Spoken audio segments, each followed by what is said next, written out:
Subject ಇಟ್ಟಿರೋದಂತದ್ದು ನಿಜ ಸುದ್ದಿಗಾಗಿ ಸಮರ, ಹೋರಾಟ ಅಂದ್ರೆ ಸುಳ್ಳು ಸುದ್ದಿ ಜಾಸ್ತಿ ಆಗಿರ್ಬೇಕಲ್ಲ. ಈಗ ನಾನು ಒಬ್ಬ ರಾಜಕಾರಣಿ, ಒಂದು ರಾಜಕೀಯ ಪಕ್ಷಕ್ಕೆ ಸೇರಿದವರು. ನಾನು ಮಾತಾಡಿದ್ರೆ ನನ್ನನ್ನ ರಾಜಕೀಯ ಪಕ್ಷದ ಚೌಕಟ್ಟಿನಲ್ಲಿ ನೋಡಕ್ ಹೋಗಬಾರ್ದು. ನಾನು ಮಾತಾಡ್ತಾ ಇರ್ತಕ್ಕಂಥದ್ದು ಈ ಸಮಾಜ ಮತ್ತು ಜನರು ಇದಕ್ಕೆ ಸ್ಪಂದಿಸ್ತಕ್ಕಂಥ ರೀತಿನಲ್ಲಿ ಮಾತಾಡ್ತಾ ಇದ್ದೀನ ಅಲ್ವಾ ಅಂತಕ್ಕಂಥದನ್ನ ನೋಡ್ಬೇಕಾದ್ರೆ ಬಹಳ ಜನ ಪತ್ರಿಕೆಯವರು, ಮಾಧ್ಯಮದವರು ಸಾರಿ ಇದನ್ನ ಹೇಳ್ತೀನಿ ಅಂತ ಯಾರು ತಪ್ಪು ತಿಳ್ಕೋಬಾರ್ದು. ಒಂದೊಂದು ರಾಜಕೀಯ ಪಕ್ಷ ಬೆಂಬಲಿಸ್ತಕ್ಕಂಥ ರೀತಿಯಲ್ಲಿ ನಡೀತಾ ಇದೆ, ಅದಾಗಬಾರ್ದು. ಆಮೇಲೆ ಈ ದೇಶದ ಆಡಳಿತ ಸೂತ್ರವನ್ನು ಹಿಡಿದಿರ್ತಕ್ಕಂಥ ಜನರು ಪರವಾಗಿ ಮಾತನಾಡ್ತಕ್ಕಂಥ ಕೆಲಸ ಆಗ್ತದೆ.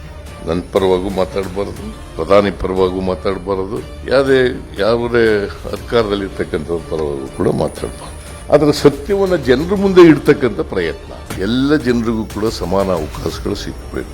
ಜಾತಿ ರಹಿತವಾದಂಥ, ವರ್ಗ ರಹಿತವಾದಂಥ ಸಮಾಜ ನಿರ್ಮಾಣ ಆಗ್ತದೆ, ಮಾನವೀಯ ಸಮಾಜ ನಿರ್ಮಾಣ ಆಗ್ತದೆ.